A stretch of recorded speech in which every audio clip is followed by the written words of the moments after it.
मुझे इंसान होने पर गैरत आ रही है, शर्म आ रही है, दुख हो रहा है, अफसोस हो रहा है। मैं अपमानित महसूस कर रही हूँ एक इंसान के तौर पर कि एक 18 महीने के बच्चे के साथ ये सुलूक किया है इजराइल के फौजियों ने, इजराइल की सरकार ने। क्या इसको कोई स्टेट कहा जाए, कोई इसको देश कहा जाए? तो मैं उम्मीद करती हूँ कि इस जंग में आप काला और सफ़ेद दोनों देख पा रहे होंगे। हम इस जंग में सीधे तौर पर हिस्सेदार नहीं है, सीधे तौर पर स्टेक होल्डर्स नहीं हैं, लेकिन चूंकि हम इंसान हैं और हमने देखी थी हमारी इंसानियत भारतीयों की कि जब ईरानी लोगों को संकट में आए तो कैसे यहाँ पर कश्मीरियों ने सोना, चांदी, जेवर, अपनी कार बेचकर उनकी मदद करने की कोशिश की, जो कश्मीरी नहीं थे और जो मुसलमान भी नहीं थे, जिनको कहा जाता है कि रेडिकलाइज हो चुकी है वो सोसाइटी, जो ब्राह्मण हैं, ठाकुर हैं, कास्ट से। और मुझे कैसे पता चला? उन्होंने खुद बताया कि मैं एक हिंदू ब्राह्मण हूँ और मैं ये कर रहा हूँ, मैं ईरान की मदद कर रहा हूँ। ये तमाम गैर इंसानी चीज़ें इस दुनिया में हो रही हैं। बहुत मुश्किल है अपनी इंसानियत को बचाए रखना।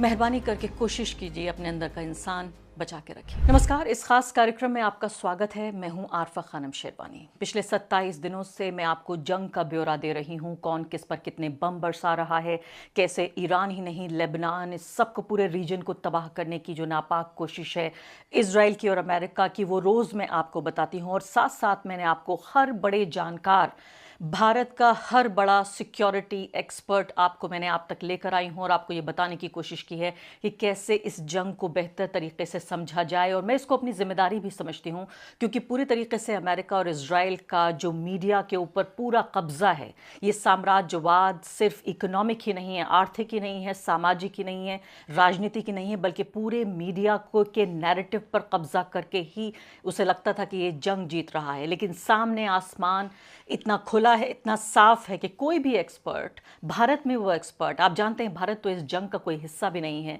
लेकिन वो लोग जो सिक्योरिटी को समझते हैं वो अच्छे तरीके से समझ रहे हैं कि ईरान ये जंग जीत चुका है और इसीलिए दुनिया की सबसे बड़ी जो ताकत है उससे इनकार कर रहा है कि हम आपसे बातचीत नहीं करना चाहते। आज ये वीडियो जो मैं करना चाहती हूँ वो किसी बमबारी पर नहीं, किसी हथियार पर नहीं, किसी जंगी जहाज़ पर नहीं। इस वीडियो को मैं नाम करना चाहती हूँ ईरान की मासूम 168 बच्चियों के नाम, जिन बच्चियों के स्कूल पर बम गिराकर उनको तबाह बर्बाद कर दिया गया। उन बच्चियों को न जाने कितने फिट नीचे ज़मीन में धंसा दिया गया। उन बच्चियों के पूरे उस टाउन में उस नस्ल यानी उस जनरेशन को, उस टाउन की पूरी जनरेशन को तबाह कर दिया गया। क्योंकि आप जानते हैं कि मीनाब जो टाउन है उसमें सिर्फ 2 स्कूल थे, एक लड़कियों का स्कूल और एक लड़कों का स्कूल। लड़कियों के स्कूल में तकरीबन तमाम लड़कियों को ख़त्म कर दिया गया, स्कूल टीचर्स को भी नहीं बख्शा गया। ईरान जो करने की कोशिश कर रहा है वो न सिर्फ कि अपने जंगी जहाज़ों के ज़रिए, अपने गोला बारूद के ज़रिए, मिसाइल के ज़रिए, जो उनका पूरा डिफेंस का मैकेनिज़्म है जिसको पूरी दुनिया सलाम कर रही है, उस डिफेंस मैकेनिज़्म के अलावा वो मल्टीमीडिया को यानी वीडियो को, यानी लोगों तक पहुंचने का ज़रिया उसके तौर पर भी इस्तेमाल कर रहा है। ईरान की फ़िल्मों के, मैं जानती हूँ, मैं तो उसकी फ़ैन हूँ, आप भी उनके अगर आप 2 फिल्में देख लेंगे ईरान की, मैं शर्त लगाती हूँ आप दुनिया में दूसरी कोई और आर्ट देख नहीं पाएंगे। आज मैं इन 168 बच्चियों के नाम इस वीडियो को करना चाहती हूँ। ईरान इन वीडियोस को ट्वीट कर रहा है, ईरान और भी जो है वो फिल्म्स बना रहा है, एनिमेशन, लेगो फिल्म्स, इसके अलावा और तमाम तरह की चीज़ें कर रहा है ईरान। अब मैं चाहती हूँ कि इस वीडियो को आप सुनिए और इस वीडियो को पहले आंखें खोल कर सुनिए, यानी देखिए, और उसके बाद आंखें बंद करके इन मासूम बच्चियों की आवाज़ को सुनिए।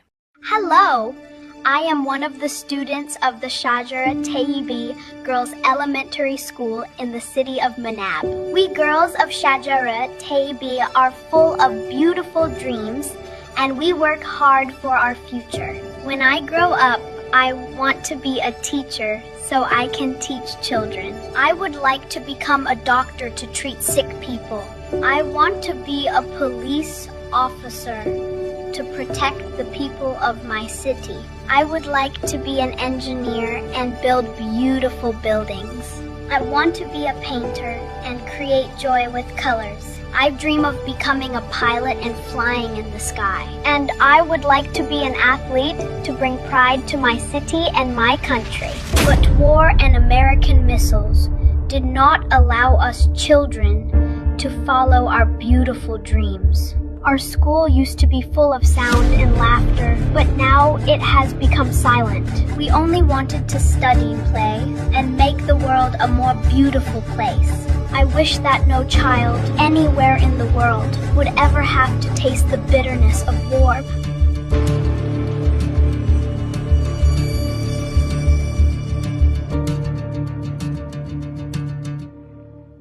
तो ये वीडियो आप जानते हैं, ईरान के पास ना बीबीसी है, ना उसके पास CNN है, ना उसके पास कोई फॉक्स न्यूज़ है, ना उसके पास न्यूयॉर्क टाइम्स है, ना उसके पास वॉशिंगटन पोस्ट है, उसके पास गार्डियन भी नहीं है। उसके पास है तो सिर्फ एक दिल की आवाज़ है जो दिल से दिल को पहुंच रही है। और इसीलिए इन बच्चियों के साथ सिर्फ इंसान नहीं रो रहे हैं, आसमान रो रहा है, आसमान से खून टपक रहा है। इन बच्चियों को आपने सुना, ये बच्चियां कह रही हैं, कोई कहती है कि मैं डॉक्टर बनना चाहती थी, कोई कह रही है मैं इंजीनियर बनना चाहती थी, कोई कह रही है मैं साइंटिस्ट बनना चाहती थी, कोई कह रही है कि मैं अपने देश की जो तरक्की है उसमें हाथ बटाना चाहती थी। लेकिन US और इजराइल की मिसाइलों ने और उनके जंगी जहाज़ों ने हमेशा के लिए हमारे सपनों को चकनाचूर कर दिया।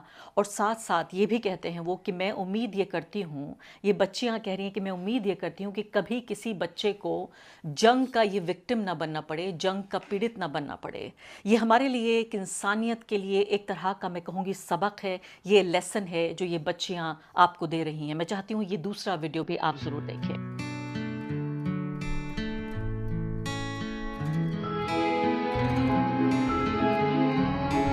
Happily ever after, but Wait for me!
इस दूसरे वीडियो में देखा आपने कि न कोई डायलॉग है, न कोई बातचीत है, न कोई एक्टिंग है, सिर्फ दिखाया जा रहा है कि कैसे ये बच्चे क्या कुछ करना चाहते थे। कोई पेंटर बनना चाहता था, कोई पायलट बनना चाहता था, कोई अपने माँ बाप के साथ दिन गुजारना चाहता था, कोई बड़ा होकर कुछ और करना चाहता था, गाना गाना चाहता था, कोई रक्स करना चाहता था, नाचना चाहता था। लेकिन वो सब बच्चे अब कब्र में सो रहे हैं। और आगे बढ़ने से पहले एक अदना सी गुजारिश कि आप मेंबर बनिए मेरे चैनल का, आरफा खानम शेरवानी। अगर आप मेंबर बनते हैं, आपके समर्थन से आप मेरा हाथ मजबूत करेंगे, इतना मजबूत कि मैं सत्ता का कॉलर पकड़ के सवाल पूछ सकूंगी और जो हमारे समुदाय में हाशिए के जो तबके हैं उनकी आवाज़ उठा सकूंगी। आप यकीन जानिए, आपका एक छोटा सा सहयोग मेरे लिए इतना बड़ा होगा जिसके लिए आप अंदाज़ा भी नहीं लगा सकते। और सबसे ज़्यादा दुख की बात यह है कि इनके माँ बाप हर रोज़ इनकी कब्रों पर जाकर, यानी जो बच्चे अपने माँ बाप के साथ उनको सोना था उनके बिस्तर पर, वो बच्चे जो कब्रों में सो रहे हैं, हर रोज़ ये माँ बाप जाते हैं और उन बच्चों को देखते हैं। मैं जानती हूँ हमारे दर्शक जो देख रहे हैं उनमें से बहुत सारे लोग ऐसे भी हैं जो माएँ हैं और बहुत सारे लोग जो हैं बाप हैं, बहन हैं, भाई हैं। और कुछ भी ना हो तो इंसान तो हैं, कम से कम अपने दिल पर हाथ रख के बताइए ऐसी कौन सी जंग हो सकती है जो इसको जायज़ ठहराए? कौन सी ऐसी जंग हो सकती है जो इस नाइंसाफ़ी को जायज़ ठहरा सकती है? मैं आपको ये सवाल के साथ ज़रूर छोड़ना चाहती हूँ और मैं चाहती हूँ, मैंने कहा कि आप एक बार आंखें बंद करके और एक बार आंखें खोल के देखिए और महसूस कीजिए अपने अंदर का वो इंसान जिसे हैवान बनाने की लगातार कोशिश हो रही है, हमसे हमारी इंसानियत छीनने की कोशिश हो रही है, उसको जगाने की एक कोशिश। ये बच्चों ने बलिदान दे दिया है, ये कुर्बान हो गए हैं बच्चे इंसानियत को ज़िंदा करने के लिए। अब मैं अगला वीडियो आपको दिखाना चाहती हूँ। मैंने अभी आपको दिखाया एक वीडियो जो इंसान इंसानियत से भरा हुआ था। अब अगली जो तस्वीरें हैं वो मैं आपको दिखाना चाहती हूँ। ये तस्वीर भी है, ये वीडियो भी है, इसमें आपके रोंगटे खड़े हो जाएंगे। और इसीलिए मैंने इस वीडियो से शुरुआत नहीं की। मैं इस वीडियो को अपने वीडियो को इस वीडियो के साथ ख़त्म करूंगी, इस जानकारी के साथ, लेकिन मैं ये नहीं चाहती थी कि आपका दिन ख़राब हो जाए। ये 18 महीने का बच्चा है। 18 महीने का बच्चा, फ़िलिस्तीनी बच्चा है ये। इस फ़िलिस्तीनी बच्चे के आप शरीर पर देख रहे हैं अलग अलग ज़ख्मों के निशान हैं, और आप सोच रहे होंगे कि आखिर ये हुआ क्या है। अब दिल थाम के बैठिए, मैं आपको जो कहानी सुनाने जा रही हूँ वो ये कि इस बच्चे के शरीर पर जो ये ज़ख्मों के निशान हैं, ये सिगरेट, जली हुई सिगरेट से इस बच्चे के शरीर को जलाया गया है। क्यों जलाया गया है? इस बच्चे ने क्या किया है? ये तो 18 महीने का बच्चा, मम्मी और पापा भी शायद नहीं बोल पाता होगा, ये तो शायद खड़ा भी नहीं हो पा रहा है। आप ये हद देखिए कि इस वीडियो में, इन तस्वीरों में जो आप देख रहे हैं, ये इज़राइल की आतंकवादी सरकार ने इस बच्चे को जलती हुई सिगरेट की बट से जलाया है हर तरफ, ताकि उसके बाप से कन्फेशन लिया जा सके, कबूलनामा लिया जा सके। अपने बच्चे के साथ अपने घर के पास ही ये फ़िलिस्तीनी पुरुष थे यहाँ पर।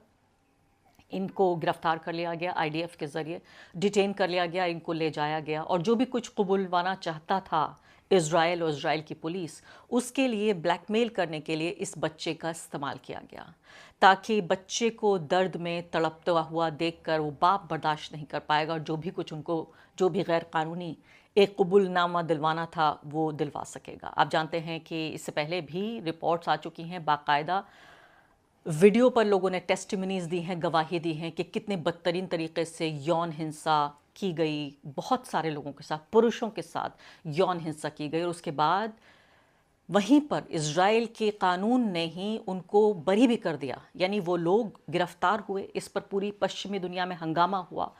ये सेक्सुअल वायलेंस बाकायदा एक कलेक्टिव सामूहिक रूप से किया गया था, और उनको बरी भी कर दिया गया। लेकिन मैं इस बच्चे की कहानी पर वापस आती हूँ। आप ये सोचिए कि बच्चा चूँकि वो खुद नहीं चल सकता, तो ये कैदी बच्चा गोद में था इज़राइल के फ़ौजियों की, उनको रेड क्रॉस सोसाइटी को जब सौंपा गया, ये तस्वीर आप देख रहे हैं, तो जो सौंपते हुए भी एक गोद से बच्चा दूसरी गोद में जा रहा है। और जब इसकी माँ अस्पताल इसको लेके गई बच्चे को, तब उन्हें अंदाज़ा नहीं हो रहा था कि आखिर ये हुआ क्या है। तब अस्पताल में डॉक्टरों ने बताया कि ये सिगरेट की बट से ये जलाया गया है इस बच्चे को। अभी ये नहीं पता कि इस बच्चे का पिता का क्या हश्र हो रहा है। अगर आप सोचिए 18 महीने के बच्चे के साथ अगर इज़राइल ये सलूक कर सकता है, इतनी बर्बरता कर सकता है जिससे इंसानियत शर्मसार हो जाए। आप सोचिए कि मुझे इंसान होने पर गैरत आ रही है, शर्म आ रही है, दुख हो रहा है, अफसोस हो रहा है, मैं अपमानित महसूस कर रही हूँ एक इंसान के तौर पर कि एक 18 महीने के बच्चे के साथ ये सलूक किया है इज़राइल के फ़ौजियों ने, इज़राइल की सरकार ने। क्या इसको कोई स्टेट कहा जाए, कोई इसको देश कहा जाए? इस तरह की कहानियाँ तो हमारे सामने एक आ जाती हैं, वो हज़ारों लाखों कहानियाँ जो हमारे सामने नहीं आती, हम नहीं जानते आखिर उनको कौन कहेगा और कौन सुनेगा।